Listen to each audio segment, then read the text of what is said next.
moyenne européenne, la chose dont on parle quand on parle d'Erato aujourd'hui, c'est pas tellement de la réussite technique, mais des nombreux retards que ce système, que le centre de Brest accumule depuis la mise en service de ce système. Bon, il faut espérer que la situation s'améliorera rapidement. Pour autant, on ne passe pas d'un système ancien auquel les gens sont habitués depuis toujours à base de strip papier à un nouveau système où on a plus ce parachute à la fois dorsal et ventral que sont les strip papiers sans que nécessairement il y ait une période d'accoutumance. C'est vrai que cette période d'accoutumance commence à être un petit peu longue. Vous n'êtes pas sans savoir qu'on est dans la phase cruciale de la DGAC de négociation du N+1e protocole d'accord, et que c'est vrai que dans des situations comme celle-là, tout est bon pour les organisations syndicales pour essayer de faire pression, et je pense que quelque part, si le trafic est pas, enfin les capacités du centre de Brest ne sont pas remontées à leur maximum, c'est clairement probablement dû à ce contexte particulier de négociation protocolaire. Sur Erato, je vous en parle avant de passer les slides parce que je n'ai pas fait de slide spécifique sur Erato. Sur Erato, la prochaine étape est la mise en service d'Erato au centre de Bordeaux. On avait initialement prévu que cette mise en service puisse se faire en même temps que Brest ou très peu après Brest. Les Bordelais ont souhaité se laisser un peu de temps parce que ce qui était initialement prévu, c'était une mise en service d'Erato fin février, début mars, c'est-à-dire relativement près de l'été aéronautique. Et c'est vrai que de faire un tel saut technologique juste avant l'été aéronautique n'était peut-être pas la bonne solution. Donc les Bordelais ont préféré repousser la mise en service au début de l'hiver ou fin de l'automne 2016.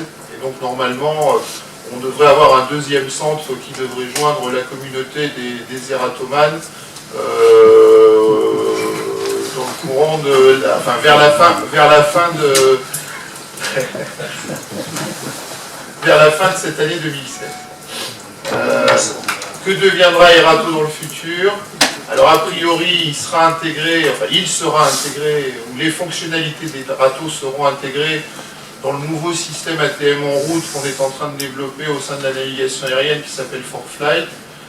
On s'est posé la question pendant un certain temps de savoir si on utiliserait l'outil tel que intégré dans le système ForFlight ou si on réécrirait en totalité ce qu'était le produit Erato et les fonctionnalités Erato, donc réécrit pour qu'il soit intégré dans ForFlight. Le choix qui a été fait en considérant ce sujet, c'est d'intégrer l'outil Erato tel que dans ForFlight. Petit bémol malgré tout par rapport à ça, c'est qu'Erato aujourd'hui fonctionne manuellement. Donc qu'est-ce que ça fait Erato? La partie intelligente d'Erato, c'est quand un contrôleur détecte qu'il y a un problème sur son secteur, il crée ce qu'on appelle un problème. Et ce problème, en règle générale, est associé à un conflit entre avions. Et le rôle d'Erato est double à partir de la connaissance de ce conflit, c'est de filtrer l'ensemble des avions qui sont concernés par ce conflit à court ou moyen terme. Et donc sur un écran ou une position qui contient entre 20 et 25 avions en fréquence simultanément, si le conflit ne concerne que 3 ou 4 avions, ces 3 ou 4 avions sont mis en surbrillance, ce qui permet au contrôleur d'avoir son esprit focalisé sur les avions intéressants sans être perturbé par les avions qui ne sont pas intéressants. Donc il y a cette fonctionnalité de filtrage. Et il y a une deuxième fonctionnalité qu'on appelle l'agenda. L'agenda mettant les uns derrière les autres les différents problèmes que le contrôleur a créés avec une date au-delà de laquelle il sera trop tard pour intervenir.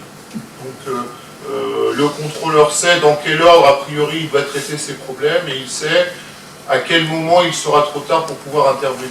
Donc ça c'est les deux parties intelligentes du serveur Erato. Les problèmes ne sont pas fabriqués automatiquement pour le moment, ils sont fabriqués par le contrôleur lui-même manuellement.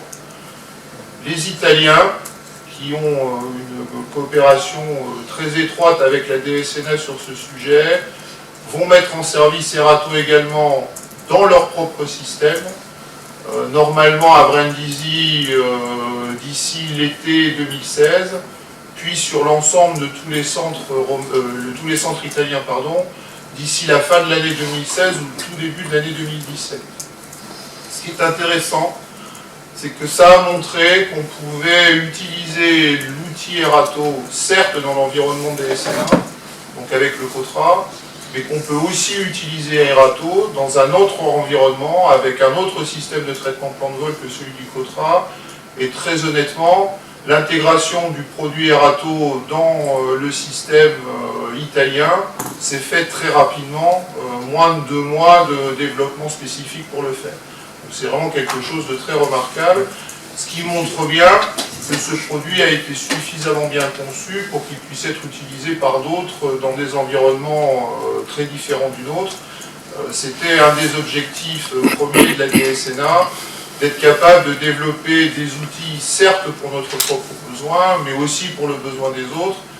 L'intérêt n'étant pas que philanthropique, l'intérêt étant bien évidemment de pouvoir créer des coopérations qui nous permettent dans un premier temps de partager les coûts de développement, mais ce n'est pas tellement là-dessus qu'on compte faire des économies, mais c'est surtout de partager les coûts de maintenance des systèmes et d'évolution des systèmes, et c'est ce qu'on est en train de faire avec les Italiens. À partir de cette année, toutes les évolutions d'Erato seront payées à 50-50 entre les Italiens et les Français. On est en train d'imaginer de pouvoir étendre Erato à d'autres pays, en particulier un groupement qu'on appelle Copense. Alors Copense, c'est un peu la carpe et le lapin, parce que c'est les Suédois, les Danois, alors bon ça encore ça va bien ensemble, les Irlandais, pourquoi, les Autrichiens et enfin les Croates. Et ces 5 pays ont pris l'habitude de travailler ensemble et ils développent le même système. Alors ce qui fait qu'ils sont ensemble, c'est qu'ils ont le même industriel qui les fournit, en l'occurrence Thales, mais ils ont réussi à fabriquer un consortium qui fait que, et ça c'est aussi particulièrement remarquable, on leur livre une version de système à peu près tous les 6 mois, et en moins de 15 jours, ils arrivent à installer ces systèmes dans l'ensemble des centres de cette confédération. Quand on regarde le temps que ça nous prend côté français pour arriver à développer un système pour l'ensemble de nos centres et les installer dans l'ensemble de nos centres, ça laisse quand même relativement rêveur. Pour autant, on a de vrais contacts avec cet organisme Copense, ou cet ensemble d'organismes qui est Copense, pour voir comment ils y arrivent, parce que ça nous intéresse de savoir comment, dans 5 pays différents, aussi éloignés les uns des autres que peuvent l'être Copense, ils arrivent à faire ça. On est intéressé de savoir comment est-ce qu'on pourrait faire ça chez nous. Donc les Italiens vont mettre en service Erato normalement d'ici la fin de l'année. La différence avec la France, c'est qu'eux, ils veulent utiliser Erato de manière automatique. C'est-à-dire qu'il y a un système de détection de conflits dans Erato qu'on n'a pas souhaité mettre en service tout de suite en France parce qu'on s'est dit que ça mettrait un certain temps pour paramétrer le système et qu'on était relativement pressé d'avoir un environnement électronique à notre disposition. Mais il existe un système de détection de conflits dans Erato qui permettra, ou qui permet de fournir et de délivrer automatiquement les problèmes. Donc une fois que les problèmes ont été détectés automatiquement, après les autres fonctionnalités d'Erato se mettent en route, et donc on a le filtrage sur la détection de conflits automatique, et on a l'agenda qui est fabriqué automatiquement. Donc on va probablement passer en automatique un peu plus tard côté français, mais ce qu'on veut faire également, c'est d'utiliser... le problème, c'est que la détection de conflits d'Erato a été fabriquée de manière à ce qu'il n'y ait pas de fausses alarmes ou de faux conflits détectés. Ce qui veut dire que pour être sûr que tous les conflits qu'Erato détecte sont réellement des conflits, il y a certains conflits qui ne sont pas détectés. Enfin, pour ceux qui ont travaillé sur le filet de sauvegarde ou des choses comme ça, ils savent de quoi je parle. Est-ce qu'il vaut mieux laisser des choses qui ne sont pas détectées au risque d'en oublier plutôt que de chercher à tout détecter et créer des fausses alarmes qui sont trop importantes? C'est toujours le problème, enfin c'est toujours le choix qui doit être fait. On a fait le choix aujourd'hui, dans notre système de détection de conflit dans Erato, d'utiliser l'hypothèse selon laquelle un conflit qui est détecté est sûr. Il se produira. Donc il y a d'autres études qui sont faites en parallèle pour faire des outils de détection de conflits plus intelligents qui permettront de détecter l'ensemble des conflits en évitant les fausses alarmes. Et aujourd'hui, un système comme celui-là n'existe pas. Les MTCD dont vous entendez parler dans la presse ou dont vous avez pu entendre parler sont des systèmes qui détectent trop de choses et qui génèrent trop de fausses alarmes, et comme je l'ai dit tout à l'heure, ça fait que les gens ont tendance à pas véritablement s'en servir. Donc on a des études aujourd'hui pour travailler sur des systèmes de détection de conflits intelligents, et ce qu'on fera à terme, c'est qu'on connectera ce système de détection de conflits intelligents avec Erato, de façon à avoir un système complet. On appelle ça ATC Tools, parce qu'il fallait bien appeler ça d'une certaine façon. Tous les mots dans la navigation aérienne, que ce soit en France ou en Europe, ont des connotations, donc c'est de plus en plus compliqué de trouver des noms qui sont utilisables, parce que dès qu'on pense à quelque chose, ou dès qu'on donne un nouveau nom, les gens se disent « Ah ouais, mais c'est le machin dont on a parlé il y a 15 ans, il y a 20 ans, il y a 30 ans. Non, non, c'est pas ça, c'est autre chose. » Donc on est obligé de chercher des noms, et ça devient de plus en plus compliqué. Donc tout ça en résumant pour vous dire que Erato, ça y est, il est enfin en service quelque part, et son avenir est un avenir probablement radieux, parce qu'il sera utilisé par d'autres que par nous, et de plus en plus de personnes, et on veut essayer de le faire évoluer vers quelque chose de plus en plus intelligent. Et c'est vrai que pour la DSNA, en général, c'est un vrai succès, même si l'extérieur essaye de nous dire que ça ne sert à rien et que tout ce à quoi Erato peut servir, c'est générer des retards. La réalité, c'est que c'est vraiment un outil dont on peut globalement et tous ensemble être fiers, même si ça a pris longtemps à sortir de la boîte. Alors maintenant, je vais passer au reste de ma présentation pour vous montrer à quel point la DSNA maintenant est un élément important et qui recommence à être considéré par les pays, enfin par nos collègues extérieurs comme une direction d'importance au sein du monde de la navigation aérienne européenne. Moi je suis arrivé à la DTI, donc je vous l'ai dit, il y a bientôt 6 ans. Il y a 6 ans, notre objectif c'était, et c'est un objectif que la DNA ou la DSNA avait depuis de nombreuses années, c'était d'enfin arriver à faire des systèmes, à développer des systèmes en coopération qui puissent être utilisés par d'autres. Point de suspension. Je pense qu'aujourd'hui on est passé de l'envie à la réalité. Et tout ça grâce à un certain nombre de programmes qui ont été lancés par la Commission européenne, par le ciel unique européen. Ça ne s'est pas fait uniquement par l'énergie des petits bras des personnels de la DSNA, mais c'est vrai qu'aujourd'hui on peut dire qu'on est vraiment dans un contexte européen, que nos développements se font dans un contexte européen, et il existe peu ou plus de programmes d'importance au sein de la DSNA qui n'ont pas une résonance européenne et qui ne soient pas développés dans un cadre européen ou en coopération avec certains de nos partenaires.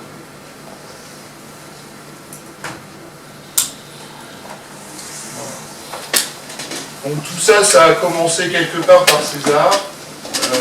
Et dans le cadre de César, il avait été décidé de faire un certain nombre de développements au travers de ce qu'on appelle le Master Plan européen, dans 4 domaines principaux. Le premier domaine, c'est tout ce qui tourne autour des échanges de données, donc au travers des ATM Network Services, de façon à permettre d'améliorer les services qui sont rendus au terme des services de navigation aérienne, à la fois en route, c'est le carré vert, mais également en route en approche, mais également pour les aéroports, c'est le carré bleu qui est en bas à gauche.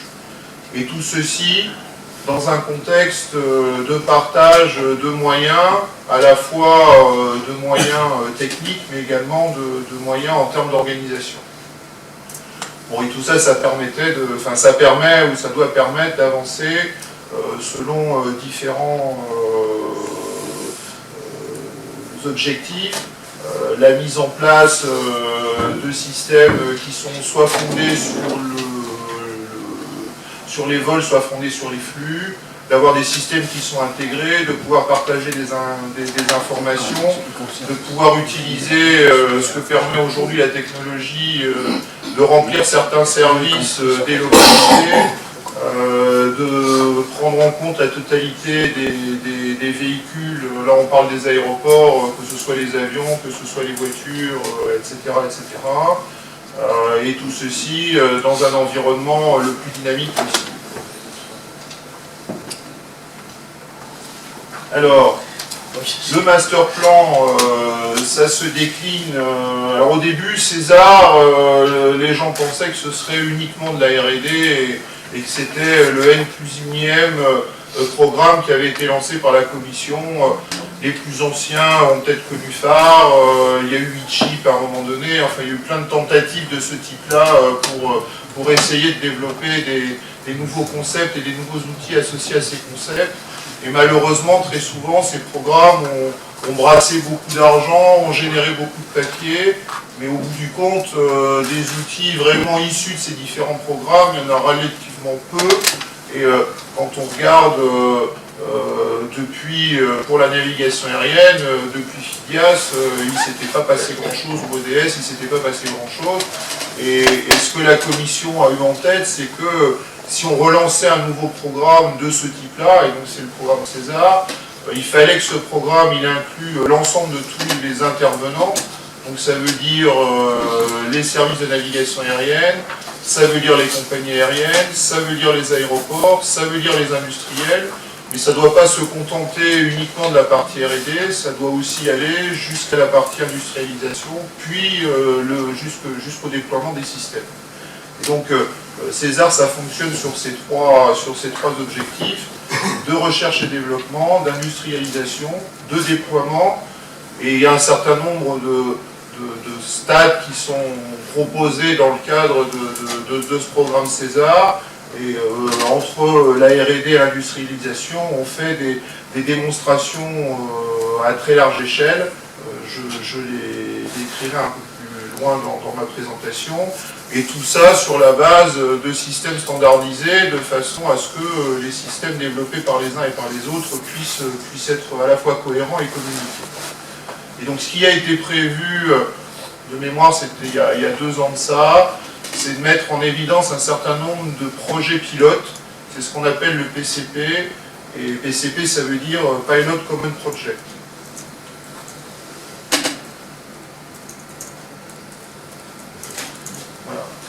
Donc les Pilot Common Project, ça a amené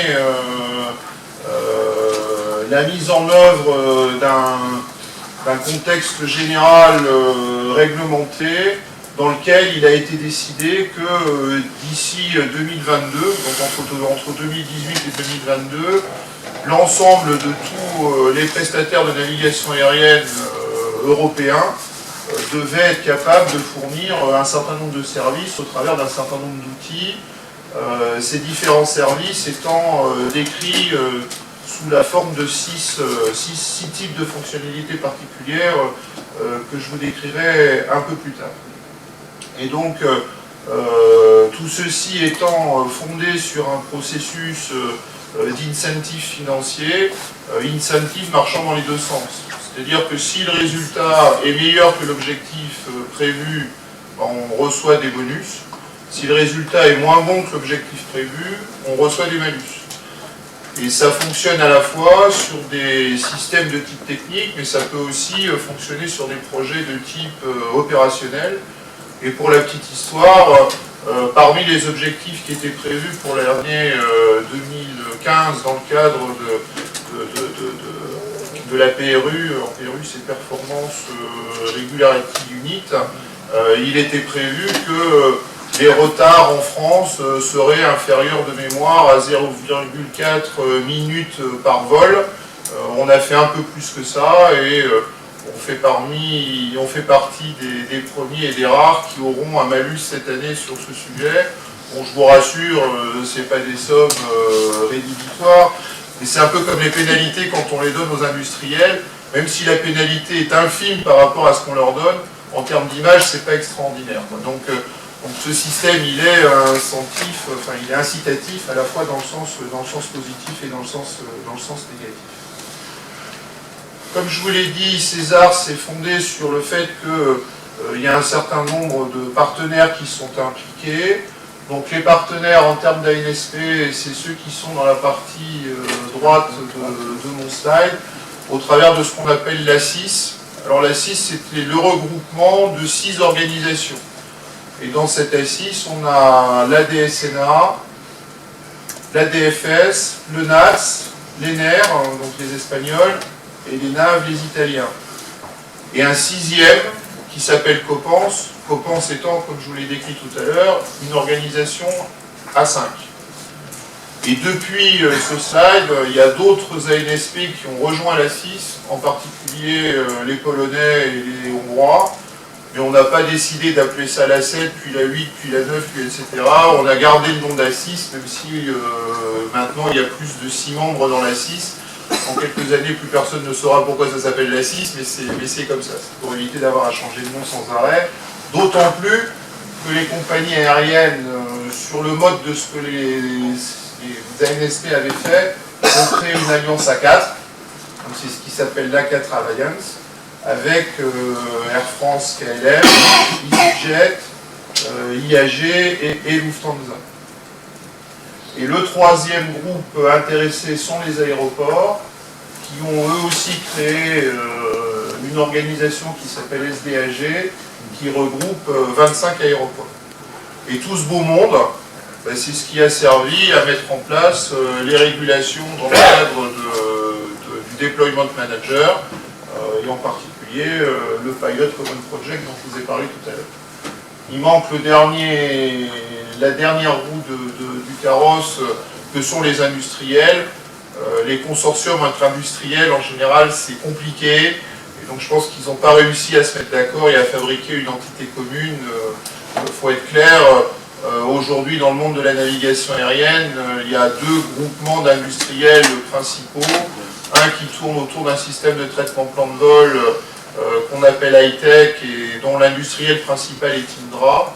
Et les utilisateurs de ce système, c'est essentiellement les Espagnols, bien sûr, les Allemands, les Anglais, plutôt le monde anglo-saxon. Et un deuxième groupement d'industriels où on retrouve à la fois Thales et Celex, qui maintenant s'appelle Finmeccanica, qui développe un système de traitement plan de vol qu'on appelle CoFlight. CoFlight étant le système de traitement plan de vol futur de la DSNA, de l'ENAV, et très probablement de COPANS. Et pour certains autres ANSP, on prévoit d'utiliser CoFlight non pas en tant que produit, mais en tant que service. C'est-à-dire que le système de traitement plan de vol sera utilisé en France, et on fournira aux Suisses, par exemple, le résultat de ce système de traitement plan de vol. Il n'y aura plus de système de traitement plan de vol localisé en Suisse. Il sera localisé chez nous et on fournira le service pour les Suisses. Bien sûr, ce ne sera pas non plus philanthropique. Donc comme je l'ai dit, César, c'est une partie recherche et innovation et une partie déploiement. Dans la première phase de César qui s'est terminée l'année dernière, il n'y avait que de la recherche et de l'innovation pour un montant global de 2 milliards, un peu plus de 2 milliards d'euros. La partie recherche et innovation sur la deuxième partie, qui débute aujourd'hui et qui continuera jusqu'en 2020, on a réduit les coûts à 1,5 milliard parce que d'un autre côté, côté déploiement, on a commencé à mettre de l'argent sur cette partie déploiement à hauteur de 2,7 milliards d'euros.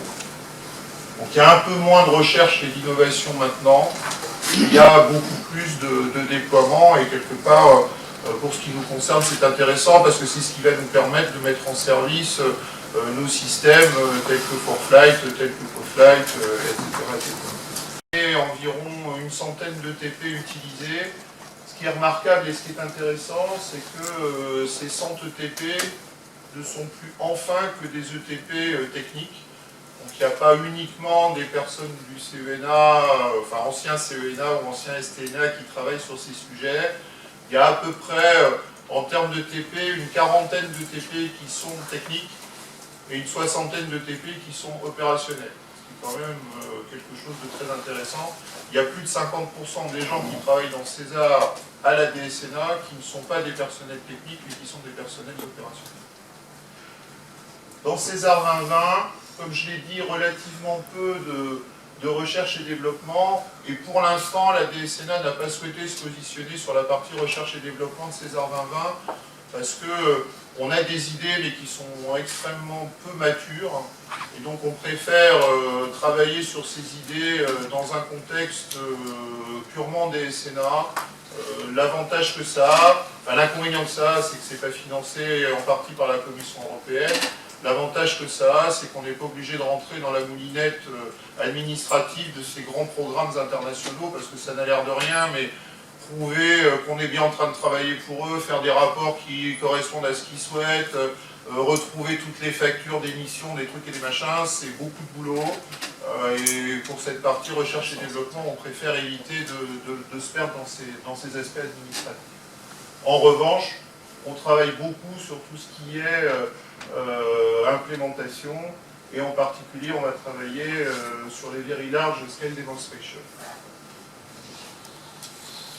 Alors les six fonctionnalités dont je parlais tout à l'heure et que je vous avais dit que je les décrirais maintenant, donc il y a un premier paquet de fonctionnalités qui tourne autour des outils d'aide à l'arrivée, donc c'est ce qu'on appelle les AMAN. Le AMAN français c'est Maestro pour ceux qui le connaissent. Et des outils qu'on appelle PBN, qui veut dire Performance Based Navigation, et qui utilisent les performances des avions et les nouveaux systèmes de navigation qui sont à notre disposition. C'est ce qui permet de faire du merging point ou des choses de ce style-là. Le deuxième type de fonctionnalité, c'est ce qui tourne autour des aéroports. Donc il y a plein d'études sur les aéroports. Ça va des aides aux aires de trafic, en passant par le roulage, en allant jusque au RWSL, à SMGCS, tous ces outils d'aide aux contrôleurs sur les aéroports, sur les parties courtes. Il y a un troisième type de recherche autour de... Alors FUA, c'est Flexible Use of Airspace. C'est ce qu'on appelait avant la SM, Airspace Management. Donc comment est-ce qu'on peut améliorer l'utilisation de l'espace, à la fois en stratégique, en travaillant mieux avec nos partenaires de la défense, puis en tactique. Il y a même les Allemands qui commencent à inventer un nouveau concept qui s'appelle le sectorless, c'est-à-dire qu'au jour d'aujourd'hui, où on se trouve dans le monde, on associe les contrôleurs à une zone de contrôle qu'on appelle un secteur. Et chaque contrôleur travaille sur un secteur dont le volume est décrit une bonne fois pour toutes, et il ne va pas intervenir ou très peu sur le secteur adjacent. Ce que les Allemands ont en tête, c'est d'avoir non plus des secteurs, mais un centre, et se rapprocher un peu de ce que font les militaires, c'est-à-dire qu'au lieu de faire une séparation, une ségrégation par volume, de faire une ségrégation par flux, sachant que dans un même espace ou dans un même volume, on pourrait avoir plusieurs positions de contrôle qui interviennent, ce qu'on appelle le sectorless. Donc c'est le FUA et le free route, sachant que le free route, ça peut avoir plusieurs définitions. Bon, free route, c'est les avions font un peu ce qu'ils veulent dans le ciel. Il y a deux manières de voir les choses. La première, c'est de leur imposer des points d'entrée dans votre espace. C'est ce qu'on appelle le direct routing. Et il y a un certain nombre de pays aujourd'hui qui sont déjà capables de faire du direct routing. C'est le cas de MUAC, c'est le cas de la DFS. En France, on en fait un peu, mais pas de façon complète. La problématique, c'est que le STPV a été conçu de telle sorte qu'on n'arrive pas à faire une description complète de l'espace avec le STPV, donc il faudra qu'on attende d'avoir ForFlight pour pouvoir le faire. Et il y a une deuxième manière d'envisager le free routing, c'est on part d'un point A, on va à un point B, et on n'est pas obligé de passer par des points d'entrée dans les différents secteurs. dans les différents centres. Et ça nécessite l'interopérabilité. Et pour l'instant, le seul outil dans le monde qui sache faire de l'interopérabilité, c'est l'outil Coflight, donc celui qu'on est en train de développer avec Thales et avec Celex, avec l'ENAV, Affine Mécanica et l'ENAV. Et le World ATM Congress s'est tenu la semaine dernière, c'est l'endroit où tous les gens de l'ATM européens se rencontrent. Et on avait une démonstration de ce que Coflight était capable de faire du fait de l'interopérabilité en termes de fluidité. Et le stand n'a pas des amplis, tout le monde est venu voir cette démonstration. Le quatrième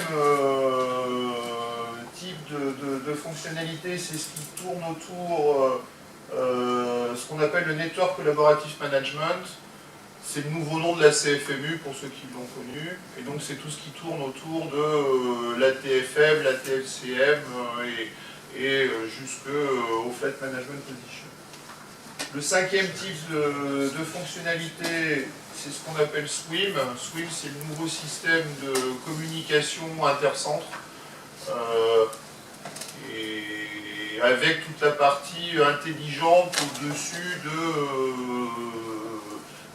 des lignes de communication physique. Et il y a un sixième sujet sur lequel pour l'instant on n'a pas de participation, c'est pour ça qu'il n'apparaît pas sur ce slide. Le sixième sujet étant l'I4D, donc c'est le calcul a priori de la trajectoire de l'avion en 4 dimensions, avec donc un calcul a priori avant que l'avion ne parte de cette trajectoire. Sachant qu'il y a différents types d'I4D, dont une qu'on appelle la Business 4D, c'est celle qui est coordonnée avec la compagnie aérienne.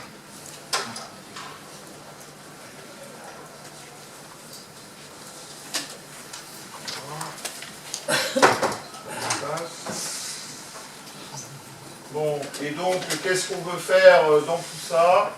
C'est un certain nombre de programmes. Alors je vais les passer très rapidement.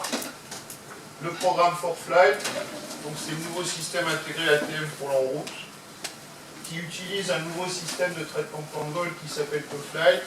La différence de fond entre le STPV et Coflight, c'est que le STPV était basé sur des balises, et le système Coflight est un système de traitement de plan de vol volumique, donc on n'a plus besoin de notion de balise.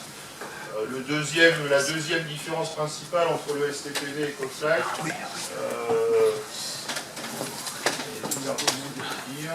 c'est que Coflight est interopérable, ce qui n'était pas le cas du STPV. Donc, troisième programme, c'est le programme Erato, dont j'ai longuement parlé tout à l'heure. Et on a un quatrième programme de type ATM, qui est le programme CISAT, c'est celui qui est tout en bas. CISAT étant le nouveau système pour les approches et les tours. On est en train de faire un appel d'offres en ce moment pour voir s'il existe sur le marché un outil déjà prêt qu'on pourrait utiliser pour nos propres besoins. Tout ceci nécessite un nouveau système de communication à la fois vocale et de données, et une infrastructure de réseau au travers du programme CSSIP, dont l'objectif est de remplacer nos différents réseaux par des réseaux à base d'IP. Et tout ceci, et en plus de tout ça, on doit mettre en service le data link. Donc ça c'est pour la partie ATM. Donc un peu plus au milieu, on retrouve l'Air Traffic Flow Management, avec un programme qu'on appelle Salto. Salto étant un certain nombre d'outils d'utilisation périphérique des systèmes globaux. L'idée étant que, comme ces systèmes sont plus périphériques et moins névralgiques par rapport à des questions de sécurité ou de disponibilité, on utilisera une autre méthode de développement pour Salto que celle qu'on utilise pour les systèmes classiques. C'est vrai que les durées de fourniture de versions dans un cycle classique sont extrêmement longues. Minimum, une version de Coflight, ça prend 18 mois, ce qui est très très long, et en particulier dans un contexte comme celui d'aujourd'hui où tout le monde voit sur ses smartphones des applis arriver très rapidement. Tout le monde parle de la méthode agile qui permet en théorie d'aller beaucoup plus vite dans les développements. Bon, tout ça c'est bien gentil quand on le dit, après c'est beaucoup plus compliqué quand on essaye de le faire fonctionner, en particulier sur des systèmes où les conditions de sécurité, les conditions de fiabilité sont extrêmement fortes. Mais c'est vrai que dans notre monde, on a aussi des choses qui sont moins contraintes en termes de disponibilité. En termes de sécurité, c'est pas le cas, mais en termes de disponibilité, et on imagine qu'on doit être capable d'aller un peu plus vite pour certains sujets. Donc, sur les aéroports, on est en train de développer des outils de collaboration, les collaboratives CDM, c'est Decision Making, des systèmes de départ, des MAN, des systèmes au sol, S-MAN, et on est en train d'essayer de mettre en place des filets de sauvegarde pour les aéroports.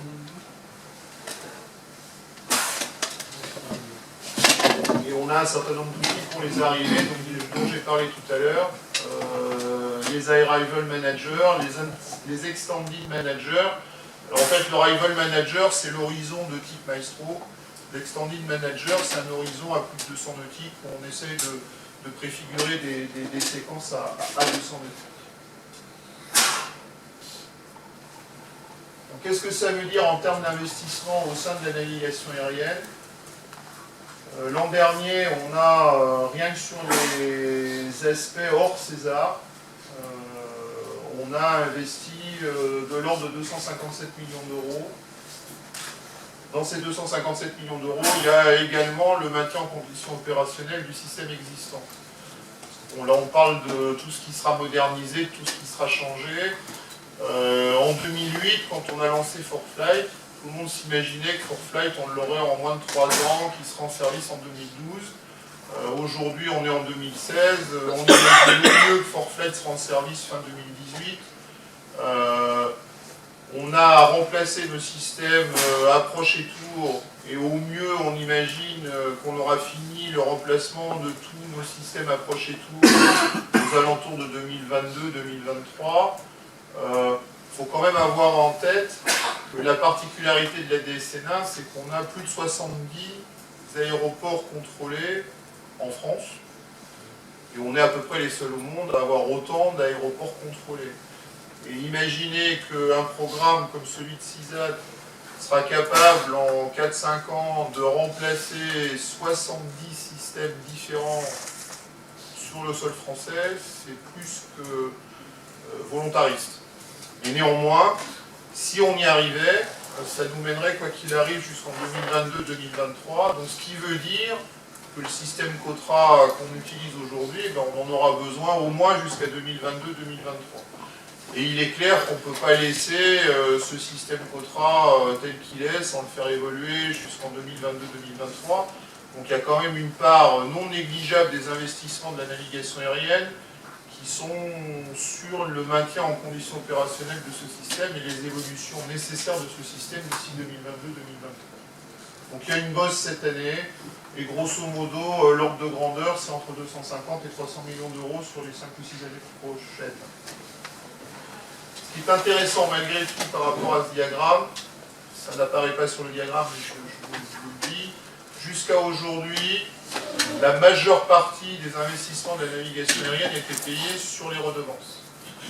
Depuis cette année, ça va aller en grandissant sur les années à venir, une grande partie des investissements de la navigation aérienne seront payés par ce qu'on appelle des fonds de concours, c'est-à-dire des financements européens.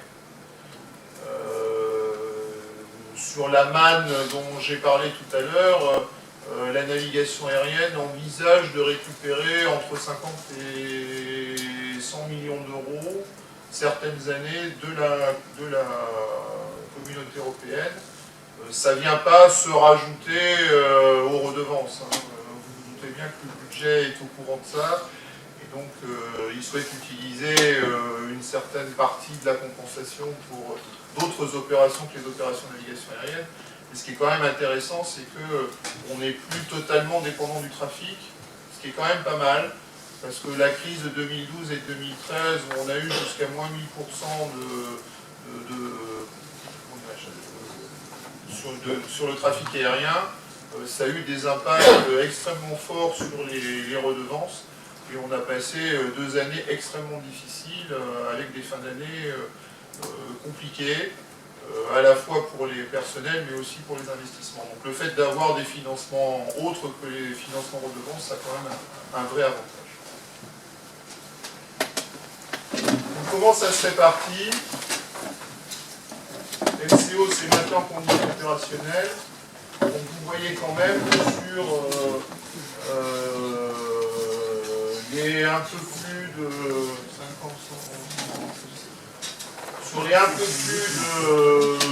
250 millions d'euros qui ont été investis cette année, et les presque 300 millions d'euros qui seront investis cette année, c'était en 2015, 2016 et 2017, et on a une petite centaine de millions d'euros qui sont utilisés pour le maintien du système actuel.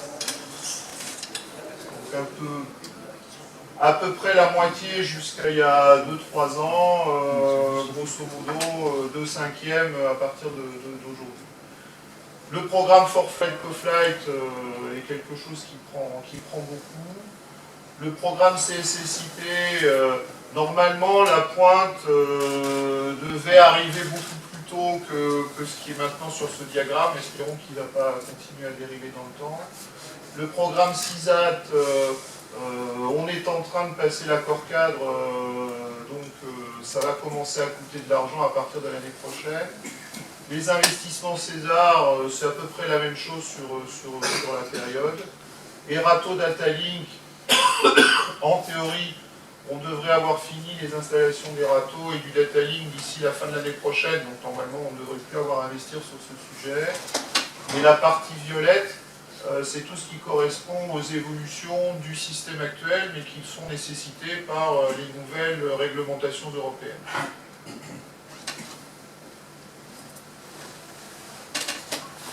Et pour finir, une forme de planning. Donc sur For-Flight, première mise en service prévue à l'hiver 2018-2019 à Reims et à Aix-en-Provence,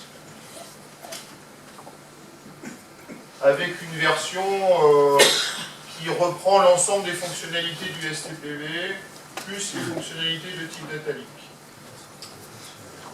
Une deuxième version qui sera mise en service à Atis, et également dans les 200 qui seront déjà servis.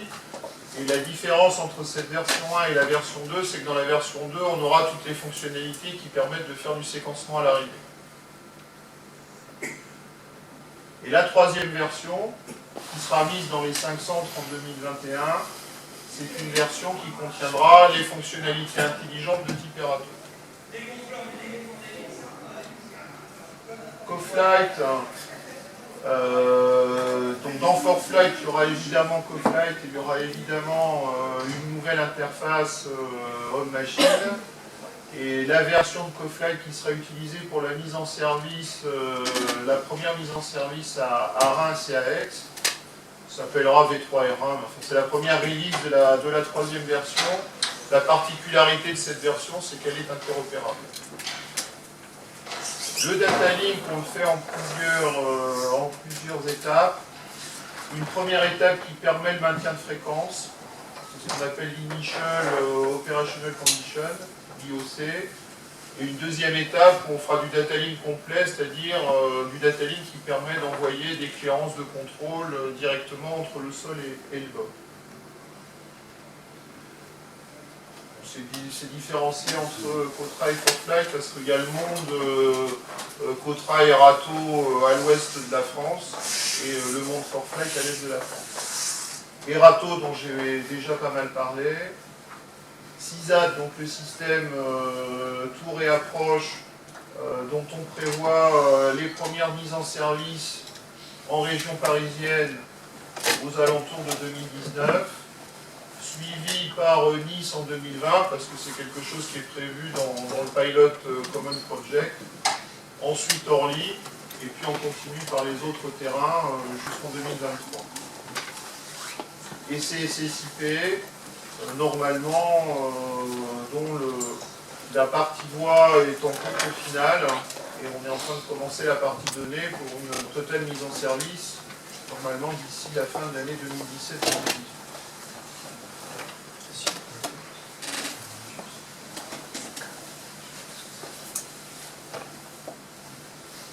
Donc voilà, je pense que c'est le dernier slide. Donc voilà le dernier slide, c'est une manière de reprendre sur un seul slide la totalité des investissements qui seront faits et l'ensemble des différents sujets sur lesquels on va travailler. Donc AIM, c'est l'information aéronautique, AOC, AOP, c'est les concepts opérationnels sur les aéroports et les produits qui y sont associés. EMAN, c'est les outils d'aide au départ. FRA, c'est le free route. XMAN, c'est l'extended AMAN. AMAN, c'est les outils d'aide à l'arrivée. TENS, c'est le système d'échange de données intercentre. SWIM, c'est son infrastructure. EAG, DCS, c'est le data link. CoFlight, c'est notre système de traitement de plan de vol. ForFlight, c'est notre nouveau système ATM pour l'en-route. Et CoFlight as a Service, c'est ce que j'évoquais tout à l'heure. C'est comment on pourra fournir le service de données plan de vol pour d'autres utilisateurs que nous-mêmes. Donc on prévoit de faire ça côté des SNA avec SkyGuide, les NAV prévoyant de le faire avec Malte, et on a un partenaire Ungaro Control qui depuis les événements qui se passent dans l'Est de l'Europe devient richissime parce qu'il y a un nombre incalculable de vols qui devaient survoler l'Est de l'Europe, qui ne peuvent plus survoler maintenant et qui passent par chez eux. Et Ungaro Control, en ce moment, c'est l'oncle d'Amérique. Ils sont bourrés aux as. Et donc, ils achètent tout ce qu'ils peuvent. Et ils sont en train d'envisager d'acheter le système CoFlight pour rendre le service de traitement de plan de vol à des pays de l'Est, genre Roumanie, Bulgarie. Voilà. Merci de votre attention.